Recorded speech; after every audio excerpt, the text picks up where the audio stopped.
Amigos, hay tantos entuertos en la sociedad dominicana que una cosa tan grave, tan dramática, como lo es el caso de las niñas, de todas las menores de edad, que tienen uniones con adultos, libres o aunque estén oficializados, que me imagino que debe ser una excepción, que eso, con tantas cosas, que la gente la mata en la calle, que Odebrecht, que se los roban todo, no se le ha prestado toda la atención que merece un drama como este. Gracias. Por eso en el espacio estelar de hoy hemos invitado a compartir el café con nosotros a Yanet Tineo, investigadora, y Santa Mateo, asesora de género de Plan Internacional, capítulo República Dominicana.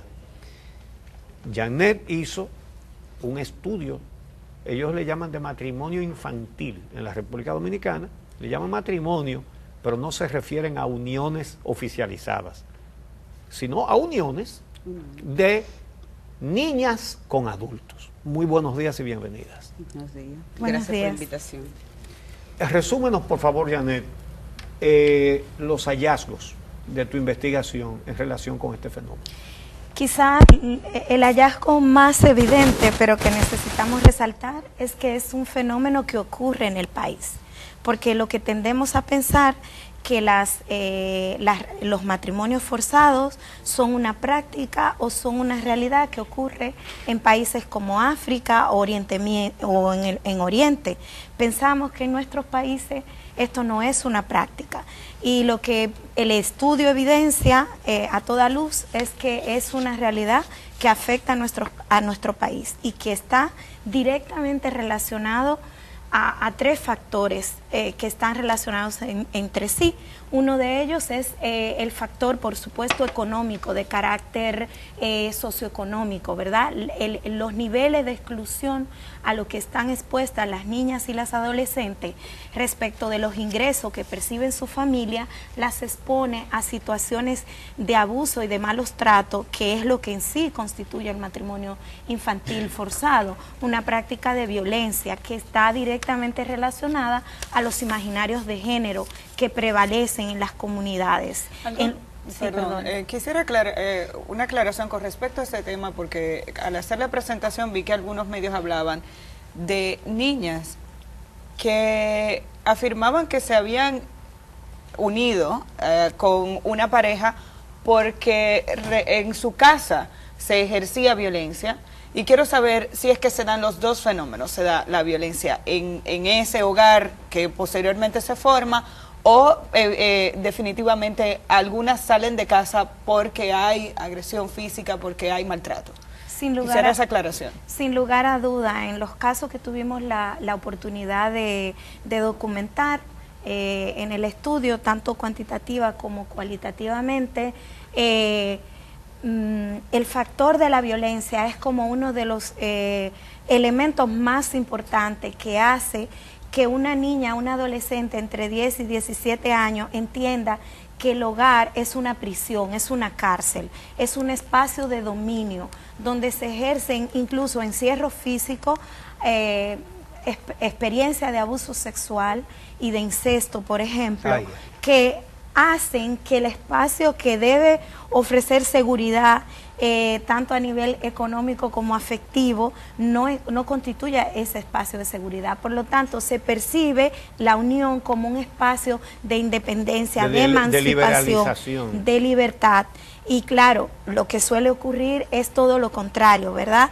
Como está bajo ese formato de relaciones violentas, regularmente entran en relaciones y en dinámicas de hombres que la superan en 10, 15 e incluso 20 años.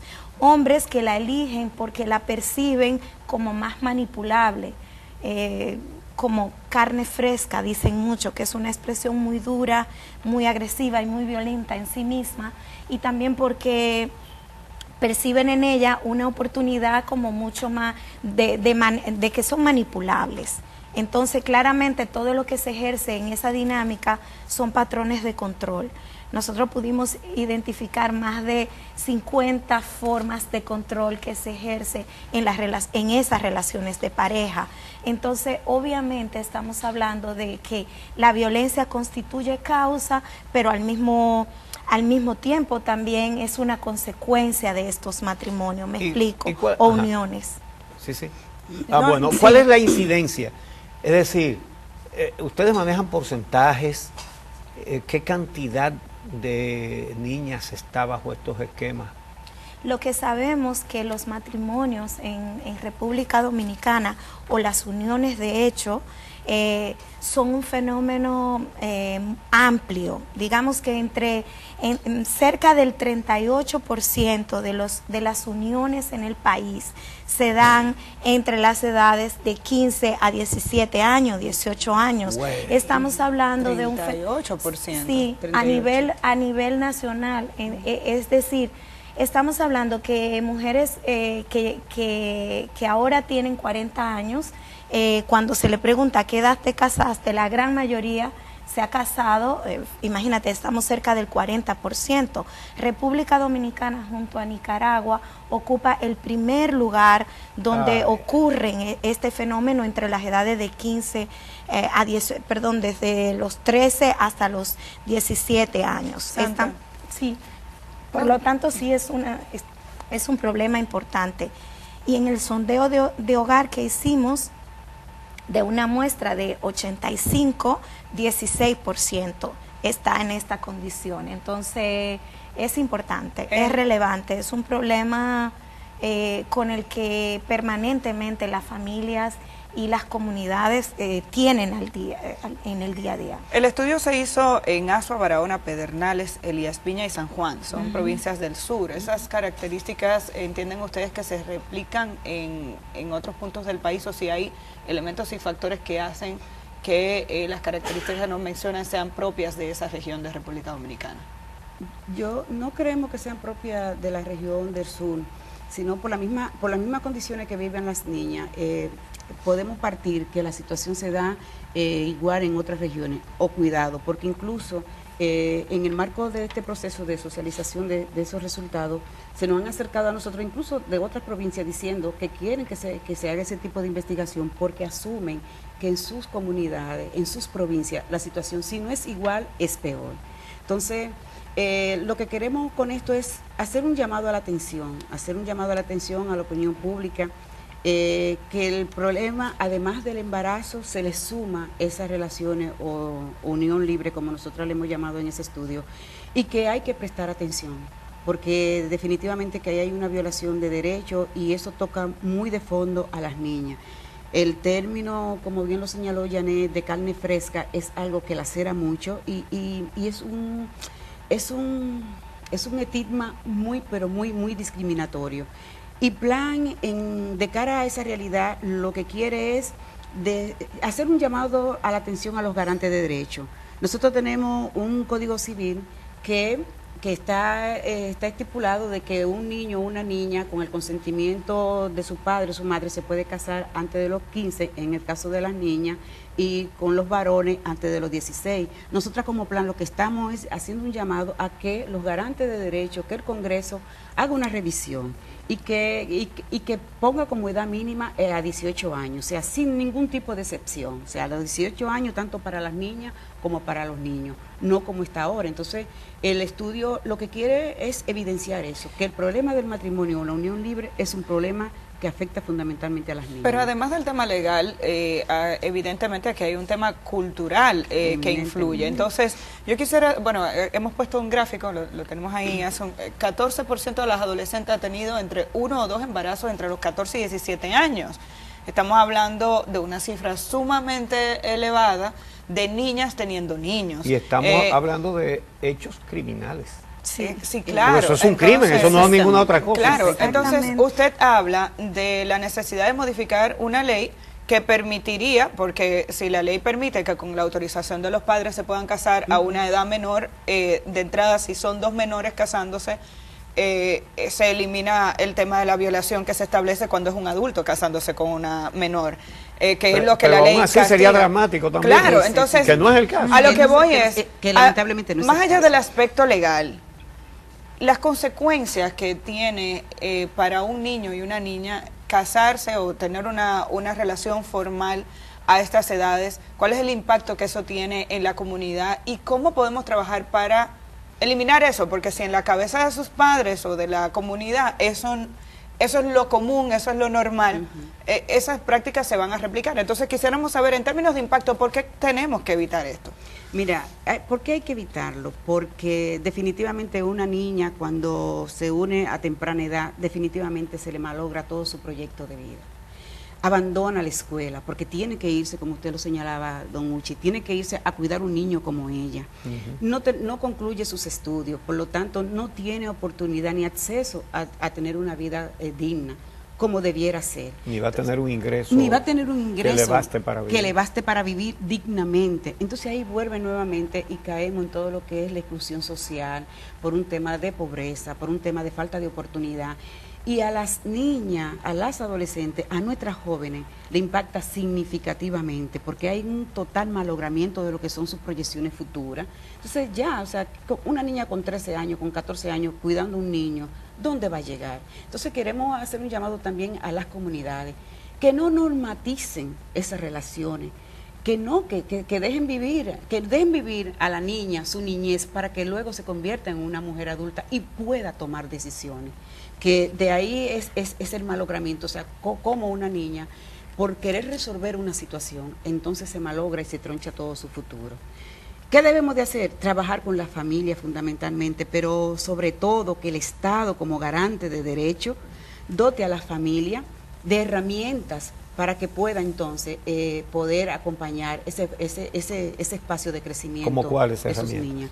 Herramienta de cómo abordar el tema, por ejemplo, de la salud sexual y derechos reproductivos. El Estado puede hacer campañas de sensibilización que lleguen a las comunidades. El Estado, a través de sus programas, puede orientar a la familia. Pues se pueden hacer brochures, alfabetización en derechos humanos.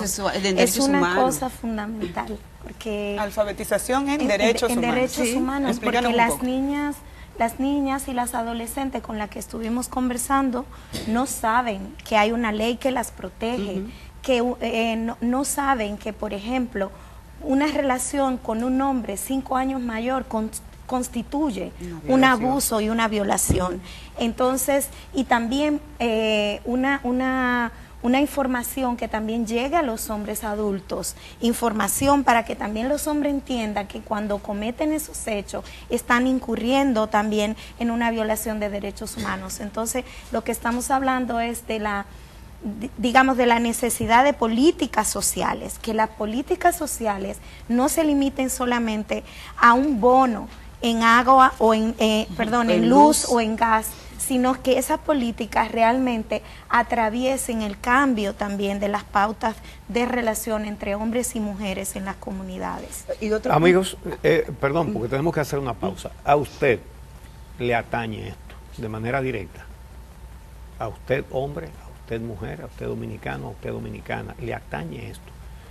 No se muevan. Regresamos para concluir esta conversación con Janet Tineo y con Santa Mateo sobre las uniones de menores de edad con hombres adultos. Regresamos.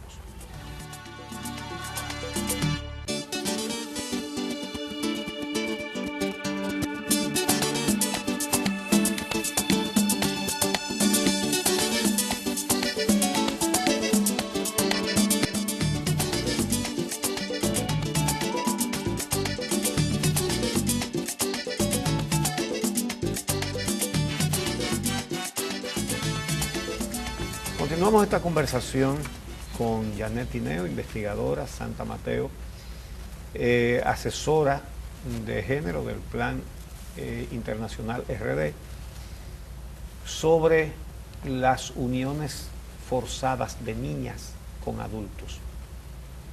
Ellos le llaman genéricamente matrimonios, pero no se refieren a matrimonios legales, sino a esas uniones entre niñas y adultos. Veo aquí que en la familia no se habla prácticamente de sexualidad y que las niñas no tienen idea. Pero otra cosa dolorosamente impactante es el hecho de cómo tratan muchas veces los padres las condiciones en que van a ceder a una niña para unirse con un adulto. Sí. Tú que hiciste la investigación directamente, cuéntanos sobre eso. Es muy dolorosa, es una situación dolorosa que nos tiene que conmover, sobre todo a quienes toman decisiones políticas en materia de protección de derechos humanos de niñas, niños y adolescentes. ¿Por qué? Porque la gravedad de este problema es estructural, es decir, familias que no tienen dinero, que viven con 5,000 pesos y 8,000 pesos al mes, tal vez, cuando es una situación ideal. Lo normal son entre 3,000 y 5,000 pesos con los cuales esta familia tienen para mantener hasta 4 hijos, donde las madres tienen que realizar muchos trabajos que son infravalorados, como es el trabajo doméstico. Entonces usted tiene a niñas que en el estudio lo reflejamos, de su tiempo el 78% lo tienen que dedicar, incluso más que a estudiar, a hacer labores de cuidado dentro de la casa. O sea, son niñas y adolescentes que ya con 8 años tienen que hacer labores adultas dentro del hogar, tienen que atender la casa, cuidar la casa, criar a sus hermanos, es decir, estamos hablando de una dinámica dura de exclusión. Entonces, frente a eso, ¿cómo resuelve individualmente la familia?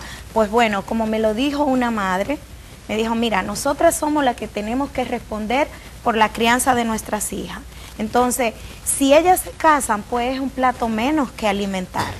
Es duro. Entonces, ¿qué pasa? Que hay unos hombres que tienen ciertas condiciones económicas, puede ser que tengan un vehículo, puede ser que tengan un ingreso fijo porque trabajan en Bávaro, porque trabajan en una de las bancas que hay en la comunidad, porque son los dueños de algunas de las terrazas del barrio o de la comunidad. Es decir, que hay un nivel de ingreso en ese hombre. Entonces, claro, ¿qué se ve? Una oportunidad para resolver un problema de carácter económico dentro de la familia. A cambio de Entonces, su hija menor a cambio de edad. de la hija, que en ese sentido no queremos culpar exclusivamente a las familias, queremos decir que es un problema de Estado, queremos decir que hay un problema de exclusión social que obliga a que, por ejemplo, la virginidad sea un valor canjeable, que, por ejemplo, la seriedad, el pelo, el tipo de cuerpo sea un valor al que se le ponga número, si es bella, si es bonita, si es seria,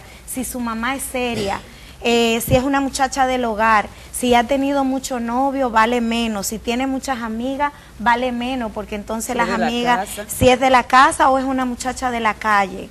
Es decir, todo eso entre comillas, ¿no? Porque son los estereotipos que fomentan la desigualdad en las comunidades, ¿verdad? Entonces, claro, por eso es que llamamos forzado, porque hay una presión de carácter económico, de carácter de desigualdad de género. Y por el otro lado, de edad también, porque ¿qué es lo que pasa? Las niñas y las adolescentes crecen en comunidades donde no son reconocidas comunitariamente como sujetas, como actoras sociales, no tienen voz. En las organizaciones sociales y comunitarias no hay espacio suficiente para que las niñas puedan participar en actividades extraescolares que fomenten otros valores sociales, de cohesión social, de valoración, de autoestima, de empoderamiento, de reconocimiento del papel que tienen ellas en tanto niñas, en tanto adolescentes. Al contrario, se las excluye. Se considera que en tanto menores no tienen madurez ni experiencia y viven, eso es la comunidad, la opinión adulta, organizada o no, en escuela, en grupos comunitarios, etcétera. Y luego en la familia con estas realidades que hemos hablado de violencia y de exclusión económica. Entonces estamos hablando de un problema multifactorial que tiene muchas caras. Entonces toca intervenir muchos niveles, ¿no? Para que esto se pueda prevenir. Para concluir, porque estamos en la parte final de la entrevista, quizás las recomendaciones a partir de esta evaluación y de este estudio, ¿cuáles serían? Mira, un elemento importante y que Janet mencionó es que nosotros tenemos que tocarle las puertas a los garantes de derechos, fundamentalmente educación. Educación como responsable de educar, de dar una educación integral, tiene que hacer una revisión de la currícula. Aquí hay una necesidad de incorporar definitivamente todo el tema que tiene que ver con la educación sexual integral. Se hace necesario trabajar todo el tema de la masculinidad o de la nueva masculinidad, como decimos. Hay que incorporar esos conceptos en educación. El personal docente tiene que capacitarse para que a su vez pueda replicar eso en las escuelas. Y eso va a ayudar a que poco a poco vaya disminuyendo esos flagelos. Hay otro tema, presupuesto. Se requiere de mayor presupuesto para que se puedan implementar acciones tendentes a disminuir ese flagelo. Por ejemplo, nosotros tenemos un plan de prevención de embarazo en adolescentes, pero ahí está, muy bueno, pero no tiene presupuesto.